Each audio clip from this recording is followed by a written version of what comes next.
Muy, pero muy bienvenidos, queridos amigos. Muchísimas gracias por pasar una vez más por este canal, por este podcast. Gracias por estar ahí, gracias por compartir conmigo este rinconcito que empezó muy chiquito, pero ya es bastante grande, ¿eh?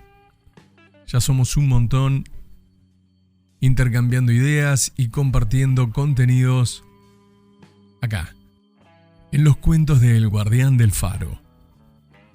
Te quiero contar como siempre y pedir como siempre que si te gusta este tipo de contenidos, por favor, te suscribas al canal, que le des me gusta, que actives la campanita para que YouTube, cada vez que yo subo un video, YouTube te va a estar avisando. Si no, simplemente míralo, escúchalo y compartamos opiniones. Vamos a charlar el día de hoy, a empezar a hincarle un poquitito el diente a la música, en este caso la historia del rock and roll.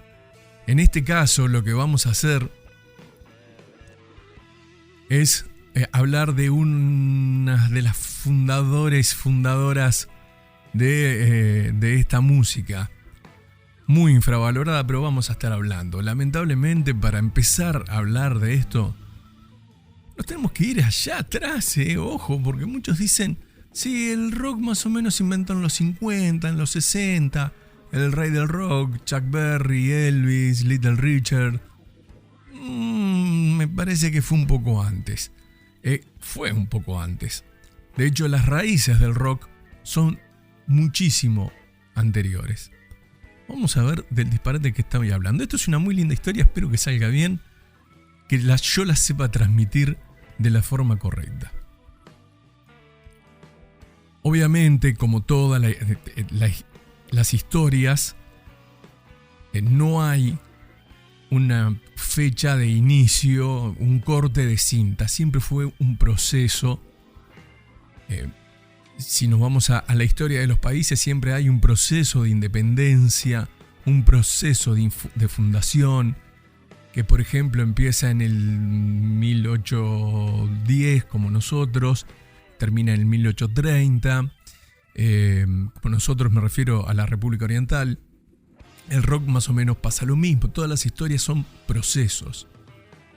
Este proceso empieza ya por el siglo XV y el siglo XVI.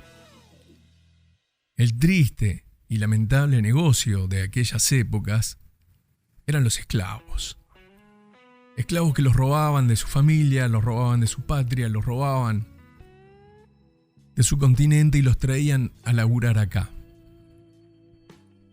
Estos esclavos mestizaron un montón de cosas, un montón de subcultura, pero lo que realmente trajeron y nunca transaron fue su música. Su música hasta el día de hoy es bastante pura de donde ellos salieron. Ellos tenían un estilo de música muy diferente al estilo de música conocido en esa época.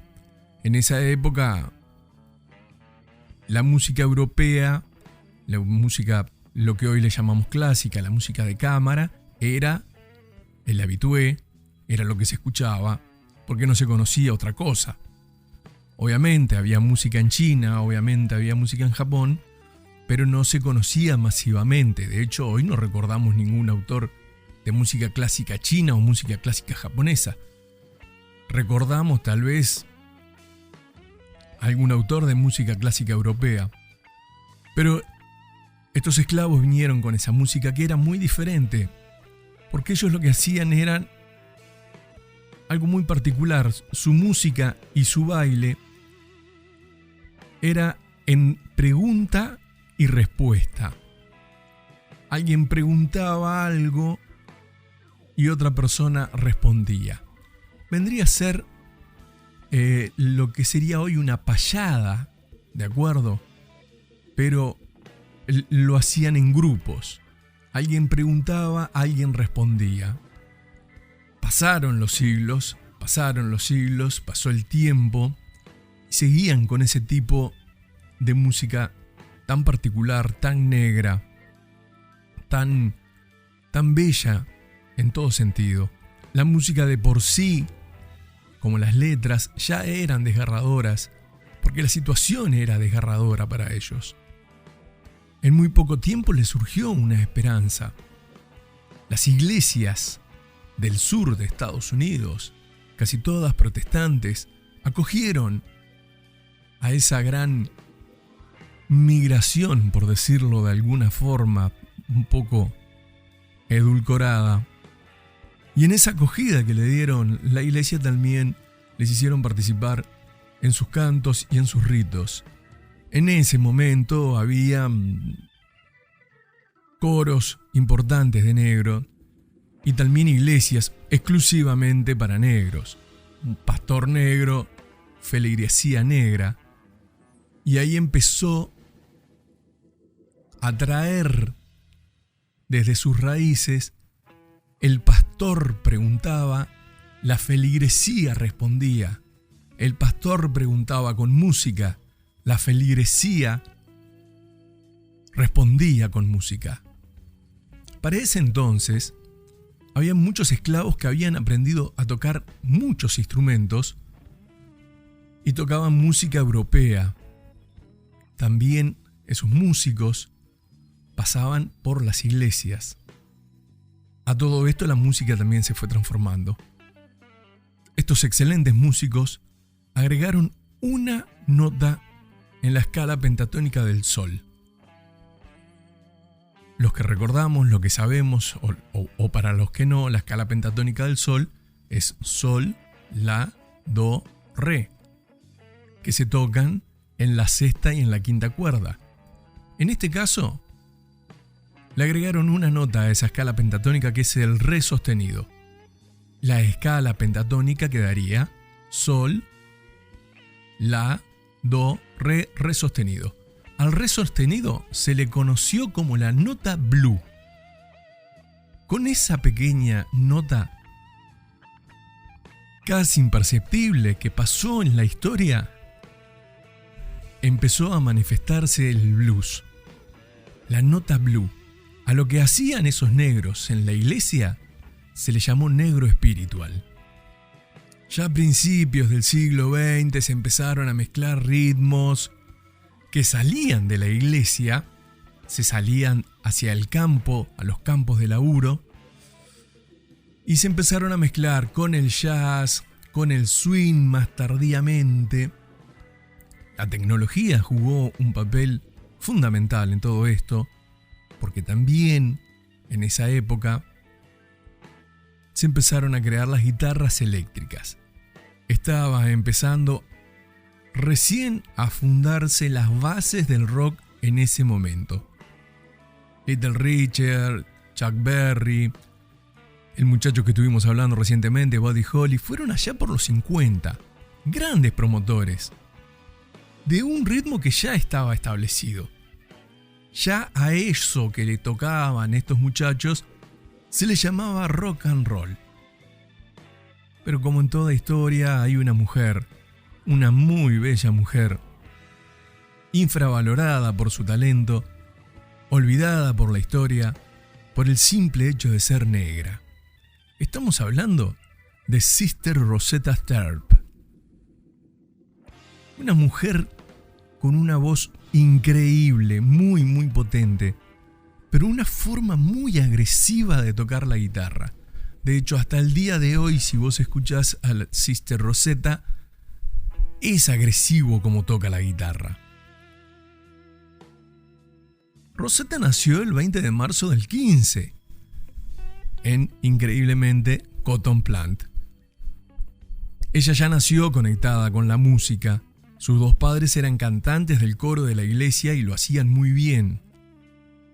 Ya en los años 20, cuando Rosetta tenía 5 años, tocaba la guitarra.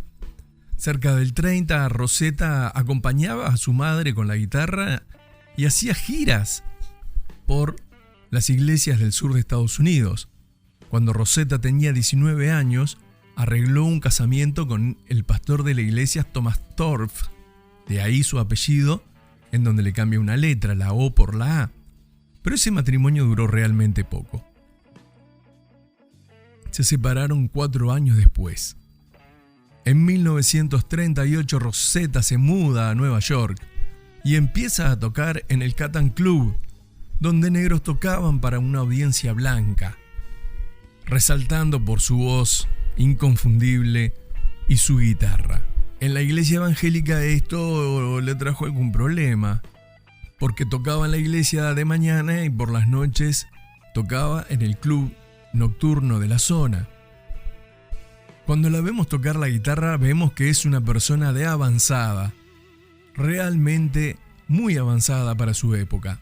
Tocaba con una Gibson blanca, siempre tocó con una Gibson blanca. Extraordinaria guitarra con una distorsión que de por sí el volumen saturaba y distorsionaba. Obviamente no se había inventado todavía el pedal de la distorsión ni nada de eso. Recién la guitarra eléctrica estaba dando sus primeros pasitos y hasta sonaba un poco rasposa a lo que podemos escuchar hoy como guitarra eléctrica. Siempre le decían a Rosetta: vos parecés que tocas como un hombre, pero ella respondía: ningún hombre toca como yo. Y realmente era verdad.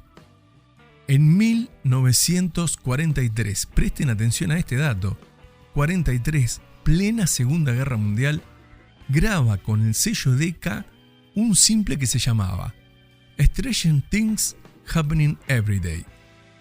Esa canción fue reconocida como la primer canción de rock and roll que se había grabado, 20 años antes de Elvis. Hoy escuchamos cualquier grabación de Sister Rosetta Tharpe y eso es rock and roll. Hasta el día de hoy te mueve la patita, te hace sentir vivo esa música desgarradora que viene del fondo de esos corazones negros que sufrían abajo del sol en los campos de algodón. Ese es el blues, un blues apurado es el rock and roll. El 9 de octubre del 73 ya había visto Rosetta lo que ella había hecho. Había transformado el mundo. Lo había cambiado por completo con una música que era desconocida. Después salió el rey del rock and roll, un tal Elvis. El príncipe de la música, un tal Elmore James. Pero la fundadora del rock and roll muere en ese año. En 1973, el 9 de octubre del 73. Recién, en el 2018, recién ahí en el 2018, Rosetta fue galardonada con el Salón de la Fama del Rock and Roll como una de las pioneras de este ritmo. Vos me podés decir, sí, hay muchos pioneros, hay muchos comienzos. A mí me gusta creer este comienzo, porque todos también depende de quién crea y cómo creerlo. Yo creo que Rosetta, Sister Rosetta Tharpe, fue un pilar importantísimo. Sin ella, hoy todavía no estábamos escuchando rock and roll. Hoy todavía estaríamos escuchando un blues negro, que tan mal no está. Está fantásticamente bien. Pero no. Esas distorsiones. Y después en todo lo que se ramificó la música de Rosetta. Espero que les haya gustado esta pequeña historia, muy parcial, porque realmente me gusta muchísimo a mí la historia de Rosetta. La música de ella es fantástica al día de hoy. Vos la escuchás el día de hoy y realmente te mueve. Los invito a que la busquen en cualquier lado. Realmente es muy impresionante lo que ella canta y lo que ella toca. También es impresionante lo que ella dice. Si llegaste hasta acá, dale me gusta y suscríbete al canal. Mi nombre es Javier Vera y estos fueron los cuentos del Guardián del Faro.